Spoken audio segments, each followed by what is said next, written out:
And thanks for joining us at noon. I'm Anna Chalker alongside Rob Ellis. Yeah. We made it to the end of the week. It's here. It's Friday. And we could have a beautiful weekend ahead. We could. There are some things that we're going to have to watch in the forecast, including some showers to kick off the weekend. But I think your Saturday is going to be. I like the sound of that. It looks great. We love a beautiful Saturday. It really is going to be nice. Let me show you where we are right now, though. We've had some clouds roll back in. We had the sunshine earlier in the day. It was beautiful this morning. Now the clouds are filtering in. I think we're going to see more of those clouds as time goes on. In fact, we've got rain moving into the forecast this afternoon and evening, depending upon where you are. We're currently sitting into the 60s. The sunshine early did help to warm the temperatures up. This always helps as well, and we've got a south or a southwest wind, but there's that chance for rain showers. Now we had one batch roll through a bit earlier. That's now exited, and we're left with some of those clouds, but this little axis of moisture is going to sit with us for much of the day. If anything, it may drift to the south, and we could see that rain chance sit over Indy as we head into the evening. If you have evening plans for your Friday, I do expect that we're going to have rain chances this evening through the overnight, but we can clear it out just in time for Saturday. So current temperatures into the 60s, couple of cooler spots here and there, but overall the next few hours increasing the rain chance. I'm going to call it scattered showers, probably more isolated showers is the better way to call it, but the rain chance is certainly ramping up as we get into the afternoon.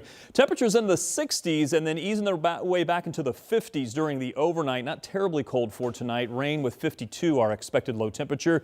We mentioned a very nice Saturday though. Take a look at this. Temperatures warming up with plenty of sunshine during the second half of the day. You'll start out with cloud cover, but how about highs in the mid-70s? We'll talk more about the rest of the weekend forecast, and I'll time out some of that rain for you because we have many more rain chances coming up.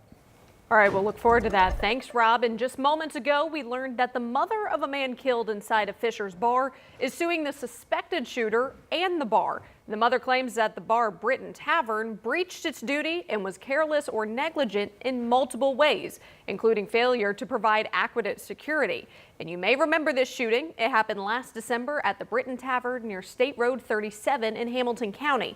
30-year-old Justin Burton was killed in that shooting after an alleged altercation with 31-year-old McLean Mert over a vape. We've got details surrounding this new lawsuit right now for you on WTHR.com. And a person is dead and another seriously hurt after a police chase that ended in a crash. It happened earlier this morning around 12:30 along Washington and State Street on the city's east side. Metro Police say they were initiating a traffic stop on a suspected intoxicated driver when that driver took off, leading officers on a short chase. The suspect ended up crashing their truck and was taken to the hospital in critical condition, and the passenger of the truck died at the scene. An inmate is back in prison after leaving the Edinburgh Correctional Facility last night. The Department of Corrections says Montez Beach was picked up by someone who is now considered a person of interest around 9:30 on Thursday and then was found 12 hours later this morning. He has been serving time since March 2025 for auto theft. And the family of Fisher's teen Haley Busby is speaking out in response to the Attorney General's lawsuit against two online platforms at the center of her disappearance. Investigators say Roblox and Discord were used by the man who picked her up in January. The Busby family says far too often families are left navigating dangerous online environments without the transparency, protections, or urgency they deserve. Parents deserve the ability to make informed decisions when it comes to the safety of their children, and currently that level of transparency and accountability is too often absent. Indiana Attorney General Todd Rokita says Haley's case is not isolated. He says the companies know about child exploitation and inappropriate communication and content on all of these platforms. In response to this, Discord says the AG's claims do not reflect the platform, and Roblox says while no system can be perfect, we are constantly enhancing our safeguards, and we look forward to working constructively with the Attorney General's office to help keep kids safe online. We have full statements for that posted right now on WTHR.com. Turning now to a cyber attack on a key educational portal. We know the group Shiny Hunters is taking responsibility for the attack on Canvas and stealing 275 million records. That's a platform many school districts here and universities use for educational needs. This morning, Ivy Tech leaders tell us that Canvas is back up for their students and staff, and they say that breach included names, email addresses, student ID numbers, and private messages. Indiana University is also urging people to not log into Canvas using their university credentials. A ransom message warned a failure to pay could result in the release of billions of private communications between students and teachers. The note appears to give Instructure, the owner of Canvas, until May 12th to respond. And at this time, Instructure is reporting that the platform is now available to most users. City leaders say traffic deaths are finally falling, but a new report from Vision Zero reveals many of Indy's deadliest roads are still too dangerous. Alex Almanza explains why leaders say that the problem may be bigger than just bad drivers.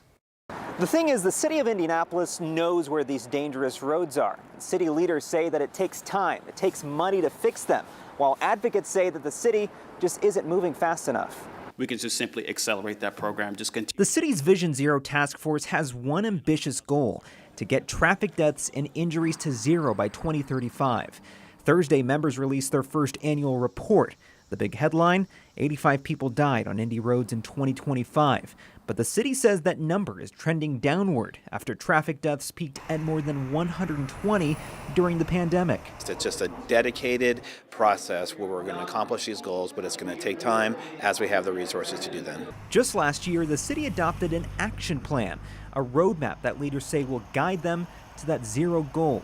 So far, it's hard to tell if the plan has had any impacts on this year's current numbers, which can actually be seen live via this dashboard just launched this week. The dashboard also shows high-risk areas and what leaders call high-injury networks. Streets and corridors and intersections where there's a high propensity of crashes, there's a high propensity of drivers speeding, where there's a high propensity of those conflicts between pedestrians and vehicles. But while the numbers look good on paper, bicycle and pedestrian deaths still make up more than 30% of last year's traffic-related deaths in Indianapolis. That's 1% higher than the last year. Andrew Riley bikes to work every day. He says the progress is great, but still runs into many obstacles. I agree it's extremely difficult. The funding not being there, you can only do so much. I really think that we need to go after the low-hanging fruit, the things that don't cost money, right? He says things like better communication and fines could discourage reckless driving. The Vision Zero task force says that they're going to continue to implement quick build options such as bollards, barriers, and tactical urbanism projects. In the meantime, securing the funding for long-term projects is going to be the tricky part. In Indianapolis, Alex Almanza, 13 News.